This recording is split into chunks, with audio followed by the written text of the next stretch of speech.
a BMW 1 Series Shadow Edition. So this is the top of the range M Sport BMW before you start getting bonkers and getting into an actual proper M Series vehicle.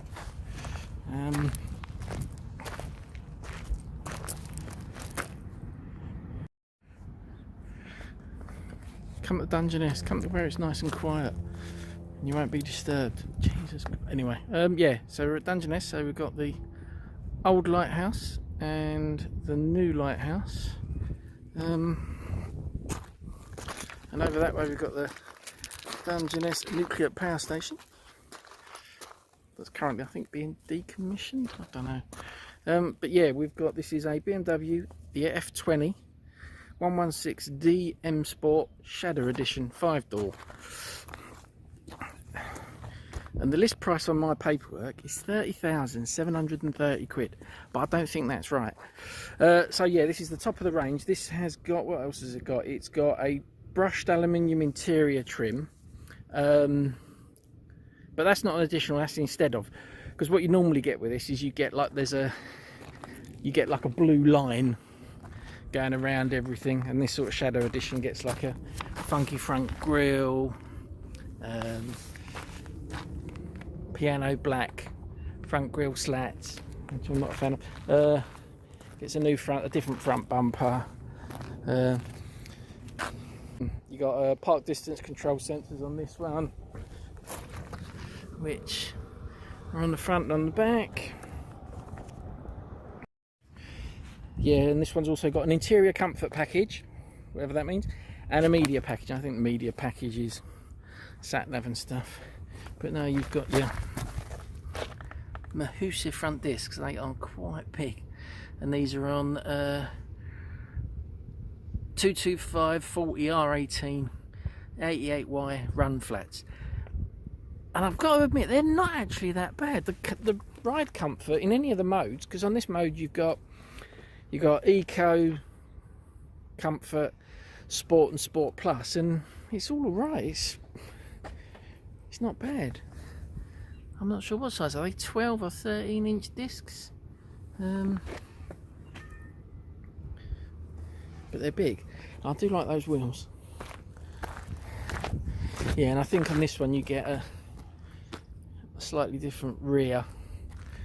I think on the normal M Sport that bottom bit is like just black, but on this one it's actually painted. So yeah, it's just a standard 4-cylinder, 115 brake horsepower, 1.5 diesel.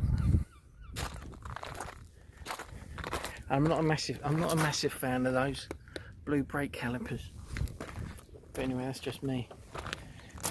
So that's how on the Shadow Edition you get the privacy glass on the rear,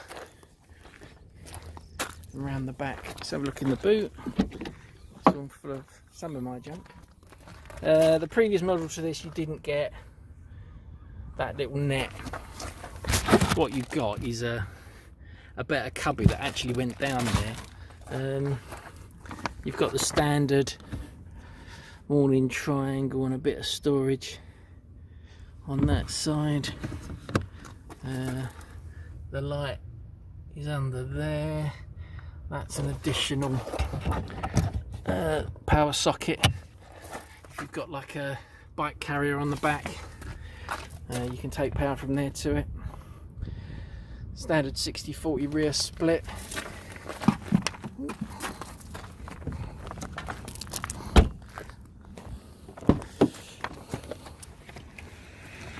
The standard lever on this one is sort of like, I think it's this, but with like a blue bit of piping on it.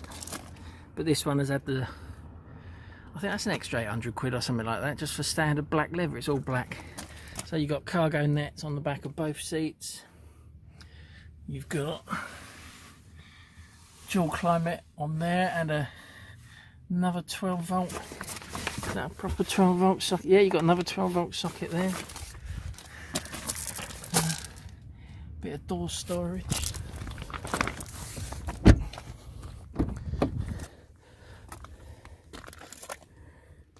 So these are like your standard black leather seats. They've got an extender a bit for your thighs there. They've got a side bolster adjust, so that basically just inflates like a bag in here that brings these in. But that's where the lumbar adjust button should be, but it hasn't got lumbar adjust. It's a typical 1 Series. It's got sub under both seats. This one's got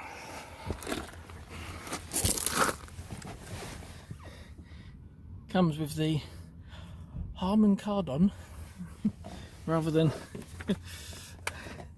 Carmen Hardon. No, audio. There's a lighthouse. Yeah, so normally it has the sort of on the trim, and on here there's like the M Sport logo. The M Sport logo's blue, red, etc., and you've got bits of that everywhere, but that's been limited. It's got a slightly different steering wheel.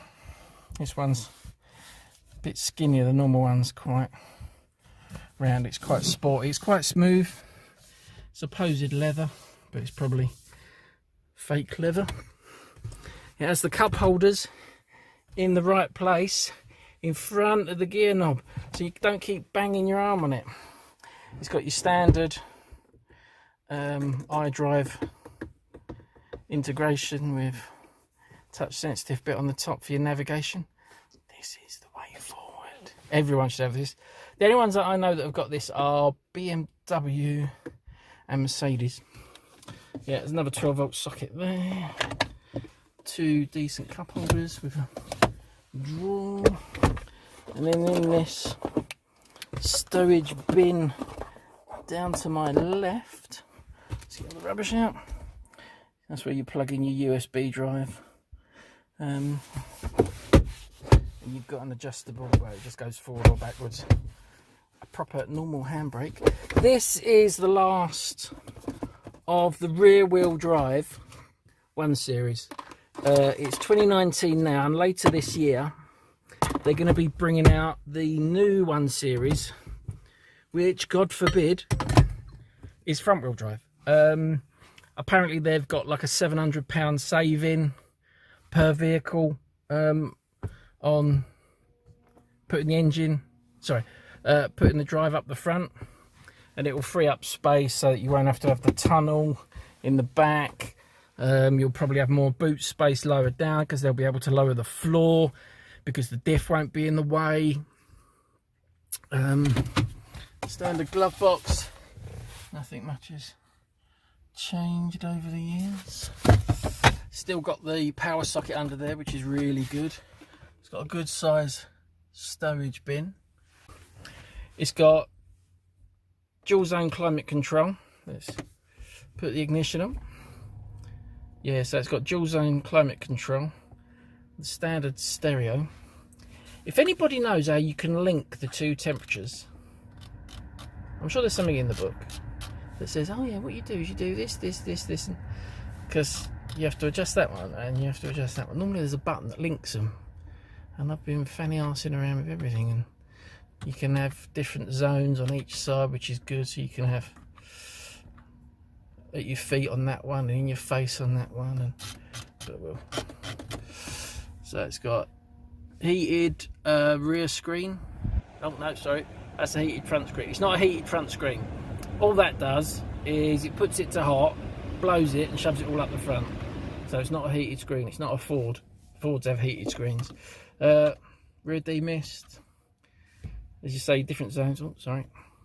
Fan speed, auto or manual, whether you have your air recirculation, so automatically sort of when you've got the windy pops, it'll go over and vent it for you, which is nice. You've got max aircon if you want to just, as soon as you get in the car, bang it up on, bang it up onto heat. You've got your standard start stop with your stop start assist.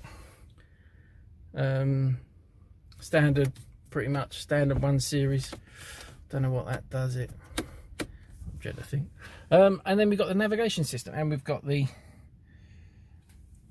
LCD type dash. and there's a small info panel there, and you get a little bit of info down the side there. You've got the limiter, so the speed limiter kicks in. I'm not driving, I'm moving. Yeah, you put the limiter, it brings the green indicator round on the dial, and you can set your limit lower or higher. That's like if you're in average speed zone, etc., and you can chuck it on there. So it will start. You can go over it, but you have to put your foot down. So you've got cruise control, you've got the voice commands, you've got the volume up and down, you've got your modes for your navigation, CD, whatever. That's a track select button, and then you've got your phone button underneath for your Bluetooth. Yeah, so the navigation system, or the iDrive entertainment system, is absolutely brilliant. But there's so many features on it. It does get a bit, because you basically use this well. This is touch screen as well, but I like the fact that you can operate everything from the wheel.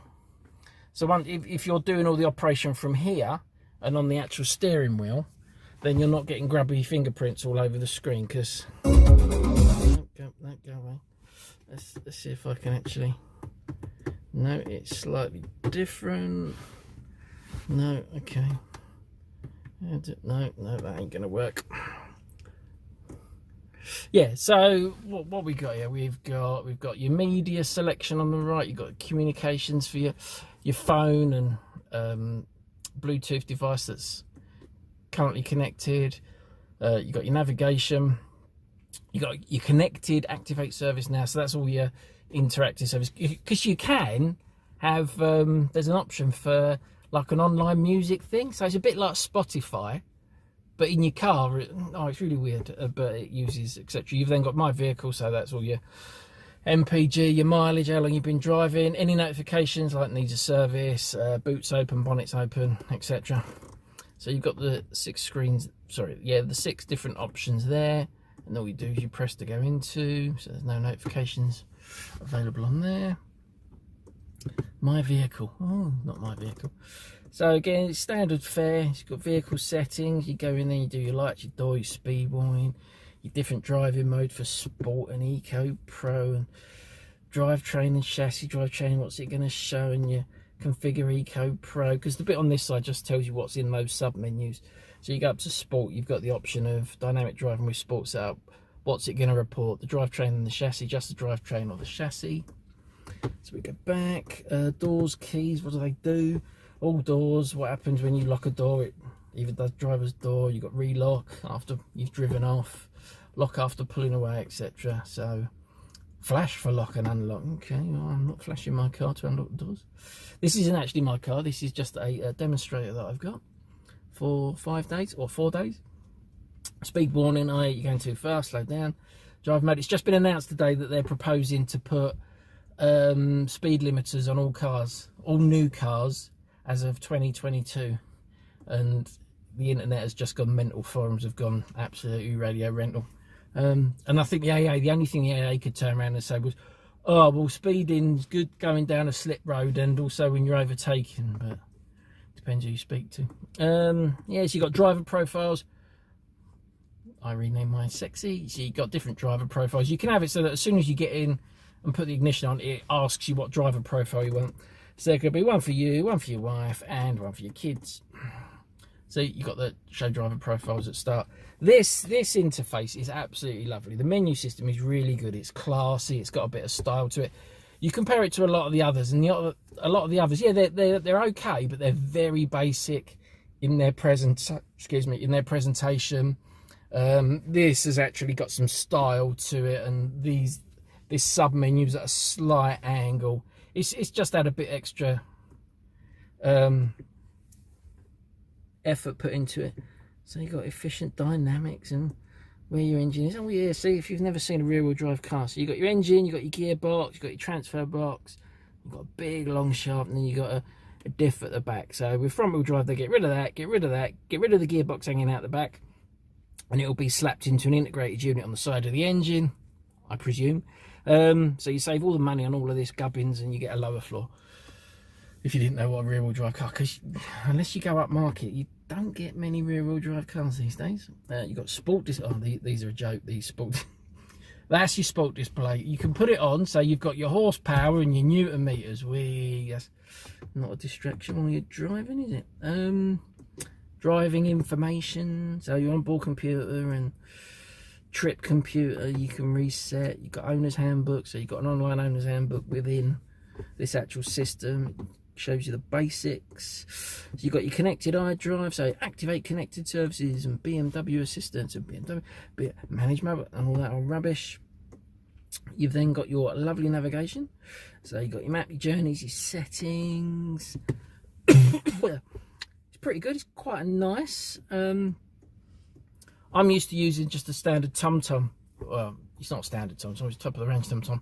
And you do get used to it, and you come to something like this. They're good, but I'm not sure sort of what the map update is going to be like. Like on mine, I get a map update every, what, 3 months?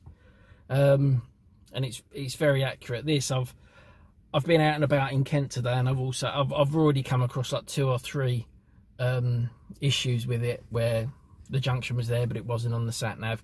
And also the sat nav doesn't actually report on roadworks or average speed sections on motorway, because the M2, I think, or the M20 is all average speed cameras, because they're doing all this work for Brexit, etc., and making it a smart motorway. And this doesn't report it, but my TomTom does. And it also, the TomTom also, instead of the quarterly map updates, you pretty much weekly get speed amendments, speed camera amendments, and user input, because on the TomTom you can report speed cameras and speed changes when they're wrong. So you've got position inversion, so this can actually tell you where you are. Thank you. It's all your standard, so you can set these. Oh, you've got BMW routes. No BMW routes. My journey, so you can store my journeys, but I haven't imported a journey from a USB. So you can go onto a mapping software app. I'm not exactly sure what this would support, and possibly import them, so you've got your routes, etc. You've got your map. That's what the map looks like. So that's a split screen map, so you can have the standard map on that screen and this possible, or you could have your media or your sport dials, etc. But we won't be having any of that. So you got route, spoken instructions, you can tell it where to go. Traffic information, so this will just show traffic information on the route. So there's 2. Yeah, this one's reporting that there was a blocked road, but it wasn't, or a closed road. So there is bits on there. Maidstone, Folkestone, you go into it and it's just temporary traffic lights. So there is stuff on there, but you just got to see how up to date it is. What else are we gonna have? Go away from the nav. So we've got communication, so you've got your contacts, your recent call, manage mobile device, BMW assistant, and then over here you've got your DAB, FM, AM music selection.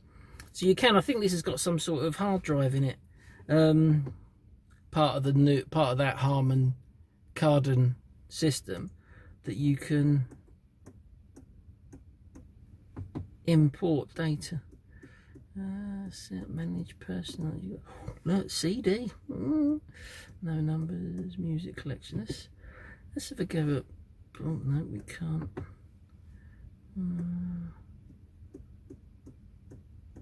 Oh no.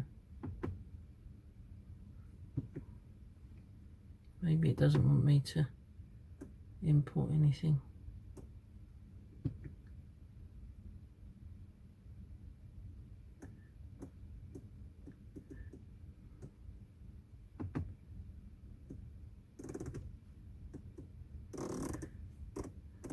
So we go music collection.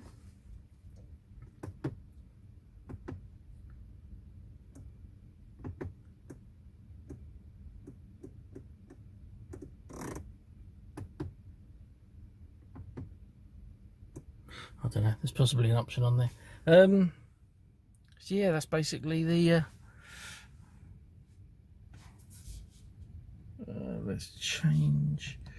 So you can change what's displayed on that small center. So that's temperature and your MPG, your average, or your average speed, current speed, your date, your temperature. There's a temperature gauge on a BMW 1 Series. Yeah! Absolutely nothing. And then your total miles left on the tank, miles to destination, time to destination, and that's your rough guide. And you've got your eco section over there. So yeah, you've got Eco Pro, which sort of brings up different information and makes the efficient dynamics come up. And then you've got comfort, so that changes it again. You then got sport, which doesn't really do anything apart from pulls that up. Then you've got Sport Plus with limited stabilization, so it sort of turns the traction control off and bits like that. But you've also got those buttons down here, so you can turn the optimized traction, comfort, balance setting, and all that lot. And that's how you set that. And then apparently that's your your parking assist. So if you can see that, so you've got sensors front and back. It's not really a parking assist, it just activates sensors front and back when you're negotiating for parking. And I really like it, I absolutely love it, but unfortunately this isn't on my list. This is slightly too expensive for what I'm going to be getting.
Right, I thought I'd give a overview, don't worry about the ABBA,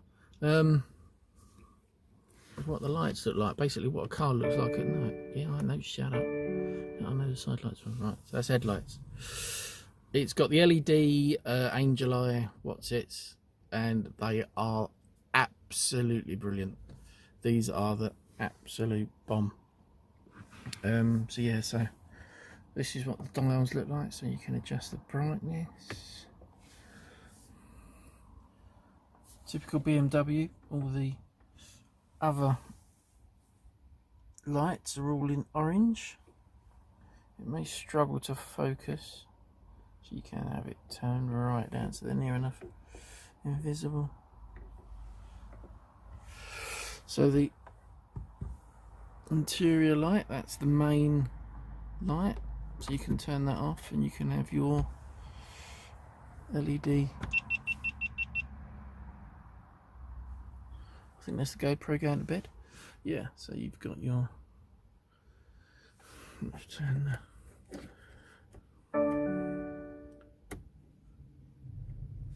Okay. Yeah, so there's your two reading lights and then your main light, and it illuminates everything pretty well. So let's turn that off. What you've also got is, let's just close the door. So, total darkness.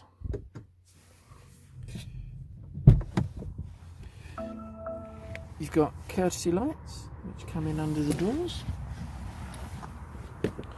You've got a, I'm not sure if you can see, you've got a door handle light. So at night you can see where you need to open it. So look on the back.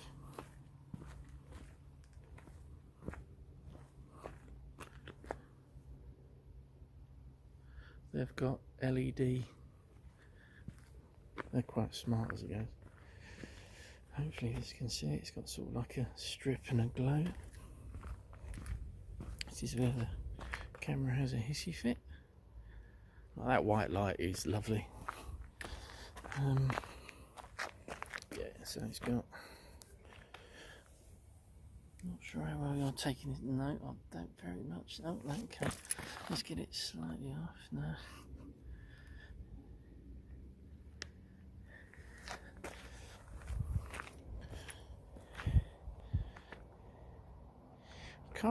You can't really see it because it's blasting it out. But yeah, there.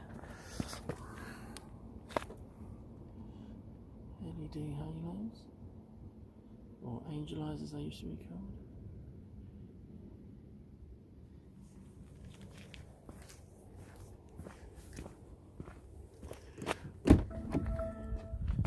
What you also get is when you lock it.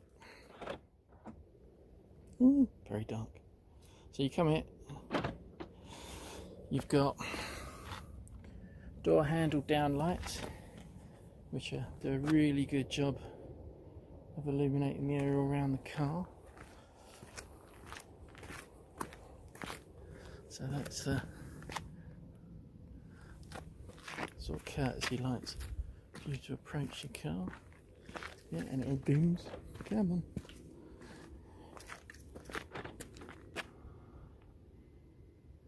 So when you lock it, just flashes when you unlock.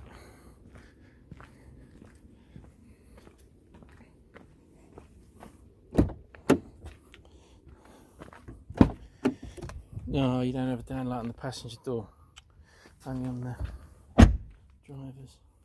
But that's what it looks like in the back. It's the standard rear light. Ignore my karate mat in the back. And you get footwell lighting.